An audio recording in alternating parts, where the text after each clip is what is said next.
Planet Coaster 2 is receiving its first of many free updates tomorrow, and today I am going to give you a first look at what we can expect from it. We've got new train designs for some roller coasters, the ability to dual rides and dual some weirdly changed coaster cars on rides, bug fixes, some changes to some tools that are already in the game, and of course the use of custom video billboards and speakers with custom audio. Finally! What a monumental day, not just because it's Gromit's birthday. But we have a lot to go through, and as said, I have footage to show you of this update, so be sure to watch till the end so you don't miss anything. And be sure to subscribe as well. There's a lot more content that's going to be coming out soon because it is almost the start of the theme park season, so be sure to subscribe so you don't miss future Planet Coaster content and theme park content in general.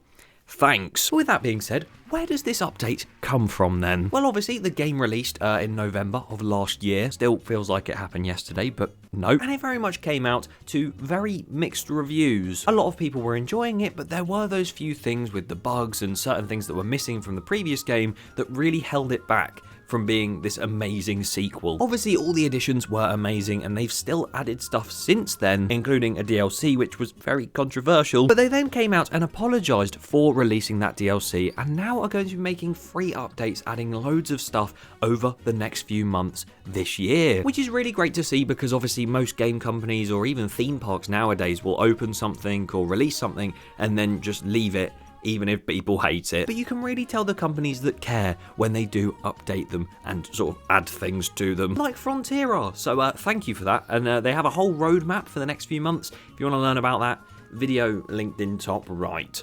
Watch it once this one's done, because this one's very exciting. And let's actually get into the exciting news, shall we? Starting off with some of the smaller things, such as the bug fixes and just guests walking in different directions. They are, of course, making multiple changes to the things that are a lot smaller and aren't as significant, but still play a part in the game as a whole. Such as, like I said, the guest behaviour, how they used to just sort of walk one way round like a circular fountain or something. They will now walk in multiple directions, which is really good. With that, we might see them wander into places that they don't usually wander into. Maybe they haven't got any rides, they might actually go there now, which would be great for my part considering I'm making a gardens at the moment and no one is going to go in it. So maybe that will change and some other guest behaviour stuff will change too. Notification settings now, you'll know that there's sort of a thing that comes up in the top left of the screen that says, guests cannot reach this ride. They bloody can. There's a pathway straight to it. All those notifications that always come up can now be disabled through a massive settings page, and you can turn off certain ones, ride breakdowns if you want, or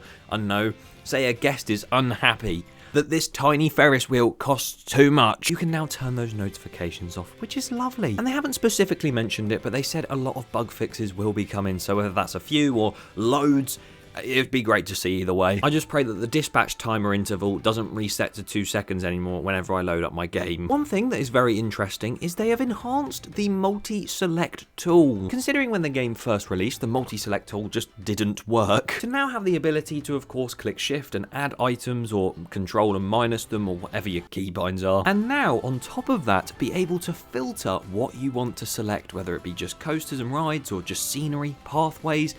That is an idea that I never thought we needed, but we do. Heroes don't always wear capes, but the enhanced multi-select tool does. Something interesting as well is they have added a new ride, sort of, and we knew this already from the roadmap.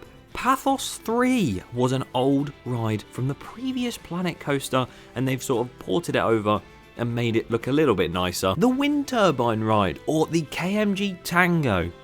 See, I do my research, you know. We now have some footage of that in the game, and I've been showing you the footage of the new update the whole time, so I don't know why I just decided to mention it now. But you can see in its nice colours, and it does look really nice in-game. It's quite a nice flat ride. Probably not one of the most common ones at theme parks, but it's another one to add to the ever-growing list of flat rides. And talking of things returning from Planet Coaster 1, we now have the ability to change the coaster cars on certain tracks. So obviously from the previous game, count how many times I say from the previous game. So for instance, if you took the B&M Wing Coaster track and you decided, no, I want a hydraulic launch coaster train on this, you could just swap them out. And you can now do that in Planet Coaster 2 after this update. So it doesn't seem like there's too much of a sort of restriction with that. I know there was a lot of mods in the old game where you could put River Rapids boats on a roller coaster. It's not going to be like that, sadly, but it's still going to be fun to change the trains out and make some stupid things. I can finally get rid of those aeroplane trains from that bloody Greek coaster I have. Yes! But considering I just mentioned the B&M Wing coaster, let's talk about the fact this isn't from the old game.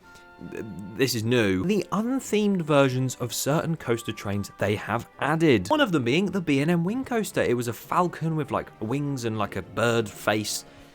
That's a good explanation. And that used to span its whole way over the train, so it was quite hard to sort of make a sort of custom train over that. But now they have made one so it is literally just the singular metal bars over it, so you can completely customize it, and they've done the same for the Dragon Junior coaster. Obviously that one was a little bit more difficult because it is a whole dragon on the front car and back car, and it was really annoying the fact we had so much creative potential, but if you wanted to build a kiddie coaster that wasn't dragon based, you couldn't. But now you can, and you can even use the pieces of the dragon and add them to other coasters because they've added the falcon and the dragon pieces to a scenery item list.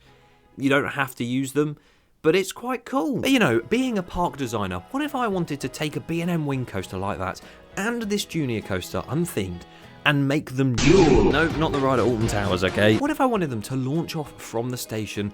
Neither of them can launch. I wanted them both to lift off out of the station at the same time and go around very similar layouts at the exact same time as well. Now you can do that with a simple press of a button. Like you could in the previous game, you can just select two different coasters or rides or even water slides to now be sort of set off at the same time, and so they can synchronize and duel. And at first I was really happy that they came back on the coasters. That's really good to see, but hearing it's also transport rides and also water slides, that's amazing. I mean, most water parks you go to, one of them at least has that mat racing slide that you will go down in like a row of 4 or something. Heck, even Europa Park's water park, Rulantica, has an 8 racing one. So the fact we'll be able to set all of them off at the exact same time is really, really good to see, and I'm very happy about that. That's going to be very helpful when I build my water park. Something very useful as well to everyone, whether you are literally making coasters or destroying the game, is being able to use custom video billboards and custom audio speakers. We've been waiting for this to come back to this game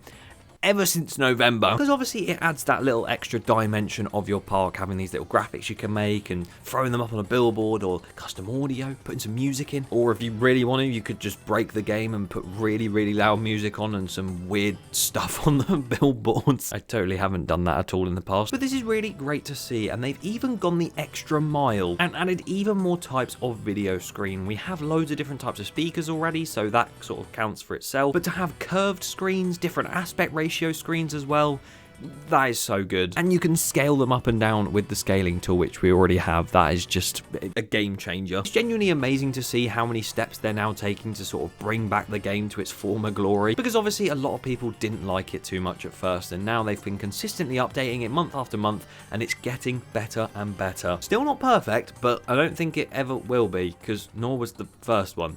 Although I much prefer the second one to the first. I'm excited for future updates, and I'm sure there will be many, so be sure to subscribe if you want to stay up to date on everything Planet Coaster related. And also if you want to stay up to date on my theme park I'm building, the Isle of Discovery. Yeah, the next episode is the next video to come out on this channel. Stay tuned.